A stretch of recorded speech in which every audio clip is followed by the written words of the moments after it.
I love me a good chronograph, and these two are attractive. Another one from over the pond, actually make it two. They're sporty, they're chronographs, they look good. Let's get a bird's eye view of the NEOTYPE LM02 Chronograph Panda and Reverse Panda. I'm Ross, welcome back to the channel. Like I said, chronographs, who doesn't like a good tool watch? Let's check out the specs for these ones. These are great. You've got the Panda design, and then you've got the Reverse Panda design. Same watch, different colorways. Let's see what we've got going on. I'll give you all kinds of images and stuff to look at. If you're new to the channel, my wrists are 7¼ inches, you know what? And I can usually pull off a sweet spot between 38 and 42 millimeters. The LM02 Chronograph, 316L stainless steel case. The gold one is the PVD treated gold, hence the case back being that same color, because we know that if you use bronze or other precious metals, you like to usually have steel or titanium on the wrist because of the oxidization and all that stuff. So I'll also post the specs up here for you so you can check them out at your leisure. They're not too bad. Case, we're looking at 43 millimeters with that diagonal measurement.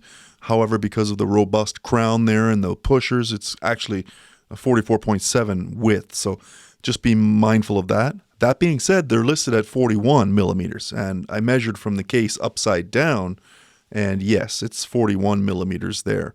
But you get that extra couple millimeters from the top, from the bezel, just a little bit of an overhang by a millimeter or two there. So, and it also makes it look larger. We have a 22 millimeter lug and a 48.7 millimeter lug to lug. Not too bad across the wrist.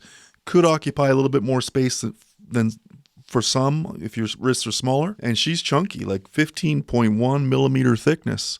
Now the overall package, thank goodness for the rubber strap, because we're looking at 115 grams on the rubber. Now there are options for NATOs and things like that you can swap it out for, no problem. Probably lessen the load as well. But overall, I think there could be a struggle for some smaller wrists here. Comment below, let me know if it's going to work for you or not. Is it too big? Because for me, it looks just fine. It looks great. I have to admit, despite the numbers, it feels good on the wrist too. Many thanks to NEOTYPE for putting it on that rubber too. Lessens the load, not only that, and it feels good, full package on the wrist. Nice and comfortable. I can only imagine if it had a steel bracelet, how much this thing would weigh. 200 meters of water resistance for a sporty racing design. I think you'll appreciate that. Supported by that robust, tough gear-looking screw-down crown, signed with the NEOTYPE logo there on the face. Not to mention both pushers have screw-down capability and locking, so you don't have to worry about that peace of mind around water source. A screw-down case back and a sapphire crystal on top assists with the strong case protections and allow for good visibility with the anti-reflective coating as well. One of the stars of the show has to be the ceramic bezel insert.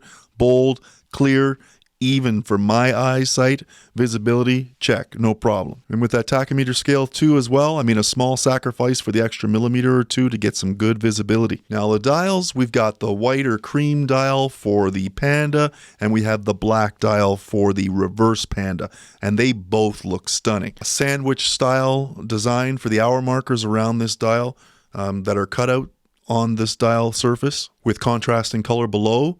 It looks really nice. Circular markers all the way around. You've got rectangulars at the 6 and the 12, doubled up for orientation there at the 12 o'clock. I don't mind that sandwich style design for the hour markers around the dial. I actually appreciate that. It looks pretty good. And then we have two registers. We have a 24-hour monitor for the sub-dial at the 3 o'clock position, and then at the 9 o'clock we have the 60-minute chronograph tracker. We have pencil-style loom-filled hands and a two-tone large seconds hand for the chronograph operation. And you've got great loom covered by this watch all the way through, from the dial to the bezel. Low light, no issues. We had NEOTYPE signed at the 12 o'clock, and then chronograph and 200 meters at the 6. All finished off with a sporty chapter ring there with your seconds a minute track around the outside perimeter. I think they look really sharp. Now the movement is the Seiko VK64 Mecha Quartz movement. You're probably going to get about 3 years plus of battery life, depending on how often you're utilizing some of the stopwatch or chronograph function. One thing I can tell you is just don't leave it running. I've done that before. Now the strap, like I mentioned, both of these are on a really nice strap. It's rubber. What can I say? Lightweight, strong, feels comfortable. Cool looking sporty groove design too, with the two rubber supports at the end.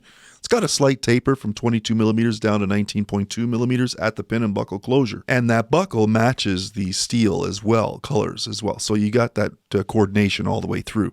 And it's also signed with NEOTYPE on it. Now the costs here, we're looking at $867 for the steel.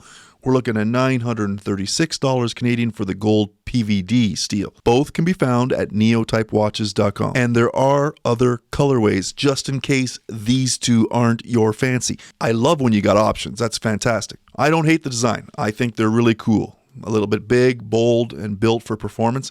Hopefully you got a good look at them. Whether or not the designs are going to work for you, that's going to come down to the decision you have to make. Hopefully I've given you some visuals so that you can check them out on my wrist and better get yourself in the direction of whether or not you're going to be able to pull the trigger or not. I'd never heard of the brand, to be honest. A brand out of France. Beautiful. Looks good. The bezels pop. The chronograph functions sweet, right? With that mecha quartz. Fit and feel is great. Maybe a little bit bigger for some smaller wrists, but you know what? I think maybe you could make it work too. Comment below, let me know what you think of the NEOTYPE LM02 chronographs. And how is the value for dollar coming in for you? Is that something you can understand, what price point they're at for a quartz movement? I think you're getting quite a bit for what you pay for here. Welcome to North America NEOTYPE. This is not a paid review. My opinions are my own. These beauties are going back over the pond. But thanks very much. I appreciate it for coming to the channel and all the time and support. Do all those fancy things. There's more stuff coming. See you on the next one.